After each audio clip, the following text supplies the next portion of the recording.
يا أهلا بيكم. Learn Business English. I am Ahmed. Today we have another 3 words. Let's get started. Job interview, job placement, job fair. job interview اللي هي مقابلة العمل. job interview انت applicant مثلا وقدمت في مكان فربنا وفقك، فانت هتعمل انترفيو، هتعمل مقابلة عمل. فدي تبقى رايح لابس مثلا فورمال، الا اذا كانت الشغلانه اللي هم طالبينها حاجه مثلا بروجرامر او حاجه مش مطالبه ان انت تلبس فورمال. ففي الحاله دي انت خلاص اوكي، مش بتلبس فورمال، وبتحاول تروح قبل ميعادك مثلا بحوالي نص ساعه مثلا او حاجه. يعني حاول تروح قبل الميعاد بتاعك. وبرده في الجوب انترفيو يعني في حاجات كده مهمه لازم تبقى عارفها. لازم تبقى مذاكر المكان اللي انت رايح تشتغل فيه. يعني انت مثلا رايح تشتغل في شركه بيبسي، تبقى عارف مثلا السهم بتاعها ايه، تبقى عارف المنتجات بتاعتها ايه، عارف البرودكت بتاعتها ايه. وفي نفس الوقت تبقى مذاكر الوظيفه اللي انت رايحها ايه، يعني تبقى عارف الوظيفه اللي انت رايحها ايه، تبقى عارف الجوب ديسكريبشن بتاعتك. يعني اهم حاجه في موضوع الانترفيو اللي هي تبقى انت جاهز، تبقى انت مستعد، تبقى انت مذاكر انت رايح فين، لان دي فرصه جات لك وانت لازم تستغلها. و في الجوب انترفيو فيها كذا نوع. في حاجه اسمها فون انترفيو، تلاقي حد بيكلمك مثلا بيسالك طب انت في الاكسبيرينس بتاعتك ايه، طب انت كنت شغال فين قبل كده. دي اسمها فون انترفيو، حد بيكلمك بالتليفون بيسالك بعض الاسئله. وفي حاجه اسمها بانل انترفيو، دي عامله زي كشف الهيئه كده في الكليات العسكريه، تلاقي مثلا 4 قاعدين كده وبيسالوا كل واحد سؤال. دي اسمها بانل انترفيو. مهم في البانل انترفيو اللي انت بتبقى في اي كونتاكت مع الناس كلها. ومهم اللي انت تبقى صادق، متقعدش بقى تقول ده انا كذا وكذا، لا تبقى صادق. والبادي جيستر بتاعتك متبقاش قاعد مربع بقى وبتخشب نفسك وكده، لا تبقى عادي يعني وكده خالص، ومتقعدش بقى. لو ما حد في بعض كده الاسئله تعرف تجاوب عليها ازاي. حد مثلا يسالك انت ايه هي نقاط الضعف اللي عندك مثلا، تقولوش مثلا لا انا والله ما عنديش نقاط ضعف. فهو nobody is angel، يعني اي حد في الدنيا دي عنده نقاط ضعف. تقول له والله انا مثلا في اللغه الانجليزيه مستواي متوسط، وانا مثلا باخد كورسات دلوقتي وبطور نفسي. فانت بتقول له نقطه ضعف، وفي نفس الوقت بتقول له نقطه الحل بتاعها ايه، ازاي. و وبلاش بقى في موضوع الانترفيو طب انتوا بتمشوا الساعه كام، طب المرتب بقى هاخد كام في المرتب. يعني بلاش الاسئله المستفزه دي في الاول. طب انتوا بتمشوا الساعه كام، طب يعني الحاجات دي كلها ملهاش لازمه. وبلاش مثلا يقول لك طب انت سبت المكان اللي انت فيه وجاي مثلا تشتغل عندنا ليه. تقول له مثلا اصلها كانت شركه زباله وكلها زفت والناس اللي فيها ما بيفهموش. لا تقول مثلا عشان نيو تشالنج، انا تحدي جديد ليا، ونيو سكيلز، اعرف حاجات جديده، واكسبيرينس. يعني تقول وانا عايز اطور نفسي وعايز اتعلم فيها، واتعلم في المكان الجديد ده حاجات اكتر، وتبقى تشالنج بالنسبه لي، وسكيلز واكسبيرينس. متقعدش تعيب في المكان القديم اللي انت كنت فيه، اللي كان المكان منيل وبتاع. حتى لو سألك طب مديرك مثلا ايه العيوب اللي كانت موجودة في مديرك، ما تقولش ده مثلا ده ما بيفهمش، ده حمار. يعني انا نفسي اعرف مين الواسطة اللي جابته عشان يشتغل وكده. لا تقول مثلا ده هو ما كانش بيعمل ديليجيشن بالشكل المطلوب، وانا عايز اعرف حاجات كتير وعايز ما بقاش موظف بس بقى ليا دور. يعني ما تقعدش تعيب في حد او كده.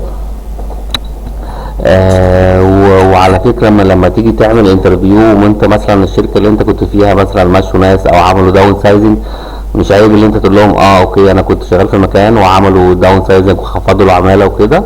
ودي كانت موجوده في الحلقات اللي قبل كده بتاعت بيزنس ليرن بيزنس انجلش، يعني داون سايزنج والحاجات دي، فممكن تبقى تشوفها بعد كده.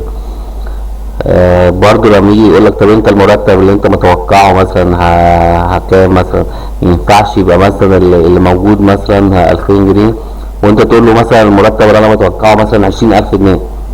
لا، انت لما هيسألك سؤال زي كده بتقول له بتوين كذا وكذا.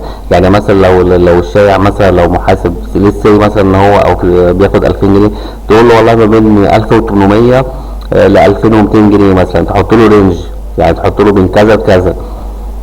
فده لو سألك مثلا على المرتب مثلا، انت متوقع انت تاخد كام معانا، فانت بتحط له رينج، تحط له رينج بين كذا، من مبلغ كذا، من مبلغ كذا لمبلغ كذا. واهم حاجه تبقى مذاكر ويبقى فيه صدق. اهم حاجه في الانترفيو يبقى فيه صدق، يبقى فيه صدق و... و... ومش خايف وكده فالدنيا هتلاقيها بتمشي، وتعرف تبقى تو ذا بوينت، وتركز في الاي كونتاكت. ولو لقيت حد مثلا لابس لبس غريب او حاجه، تبقى مركز بس في الاي كونتاكت، مش مركز مثلا على فلانه لابسه مش عارف كذا، او فلان مثلا لابس مش عارف ايه. مركز في الاي كونتاكت، يعني تبقى مش مركز في الحاجات التانية، تبقى كونسنتريت. فدي انت لما تيجي تعمل لما تيجي تعمل بانل انترفيو، ده اللي هو البانل انترفيو ده عامل كده زي كشف الهيئه، تلاقي كذا واحد موجودين وبيسالوك اسئله. ولازم برضو في الانترفيو، في البانل انترفيو يبقى كويس لو معاك سي في. يعني لو معاك سي في، حتى لو انت كنت بقى قبل كده السي في بتاعك يبقى معاك سي في، ده بيدل ان انت بروفيشنال، واللي انت عملت ابديت، بتعمل ابديت كل مره. وبالنسبه برضو السي في لازم، يعني كلنا بنعمل سي فيهات كوبي وبيست، بناخد كوبي وبيست وبنقعد. لا يعني المفروض تهتم تخش كده على جوجل وعلى يوتيوب، تعرف طريقه كتابه السي في، لان هو ده الايمج بتاعتك. يعني بلاش نحط صور، لو كانت الناس عايزين صوره، وتحط الكارير اوبجيكتيف بتاعك، وبعد كده الاديوكيشن باك جراوند. لو انت معاك واخد كورسات ومعتمده بتحطها في الاديوكيشنال باك جراوند، لكن لو معاك كورسات في سنتر او حاجه ومش معتمده بتحطها في الكورس والسيرتيفيكت. الورك اكسبيرينس بتبتدي من الجديد للاقدم. لما تيجي تحط الورك اكسبيرينس تبتدي من الجديد للاقدم، ولازم تبقى صادق في موضوع السي في. يعني لازم تبقى صادق، ما يبقاش انت الانجليزي بتاعك افريج وتقول مثلا فلوينت. لازم بتبقى صادق، عشان ده يعني اهم حاجه في موضوع الانترفيو وموضوع السيفيهات، اللي انت صدق وما تخافش. ومش لازم انسى موضوع الواسطه، ولا دول بياخدوا بالواسطه، انسى خالص، ما تخافش، خش بقلب جامد وانسى موضوع الواسطه وهم بياخدوا ناس بالواسطه. لا يعني خليك جامد كده، وخلي النتيجه بتاعت ربنا. زي ما بيقول لك لو يوم القيامه جه واحد معاه فسيله فيزرعها، ده معناه ان النتيجه دي بتاعت ربنا. انت اعمل عليك واشتغل وادرس واشتغل على نفسك، وشوف الشركه دي اللي انت رايحها دي ايه، وانت السكيلز بتاعتك ايه، وتعرف تتكلم وتذاكر. يعني موضوع الانترفيو ده عايز مذاكره، تذاكر. بعد كده جوب بليسمنت. الجوب بليسمنت دي لو انت مثلا رايح بتروح لمكتب، هو اللي بيدورك على شغل، دي اسمها جوب بليسمنت. هو بياخد فيه وبياخد كوميشن، دي اسمها جوب بليسمنت. تروح لمكتب توظيف وهو بيدور لك على شغلانه. الجوب فير اللي هي تلاقي مثلا مكان مثلا في كذا شركه عاملين بيدوروا على ناس عشان يشغلوهم، دي اسمها جوب فير. يعني مكان كبير لسه مثلا في قاعه مؤتمرات او في فندق وعاملين بوث، وكل شركه عامله بوث بتقدم على شغل على ناس معينه، وبيديك حاجه اسمها بوكلت فيها بقى الوظائف المطلوبه كل وظيفه مطلوبه ايه وكده. اهم حاجه في الجوب فير بلاش موضوع اللي هي انا خدوا السي في بتاعه وخلاص. لا، تبقى عارف انت رايح فين ومقدم فين. لو قلت له خد شغال، عايز اشتغل اي حاجه وخلاص، بياخدوا السيفيهات دي وبيرموها اصلا.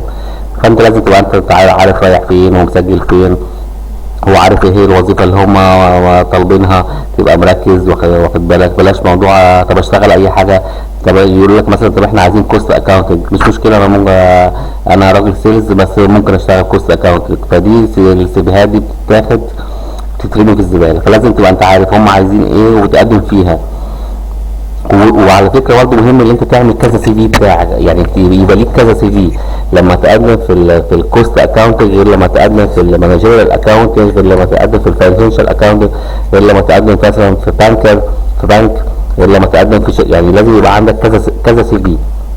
بتقدمه في كذا حته، ويا ريت تكونوا استفدتوا، وان شاء الله نكمل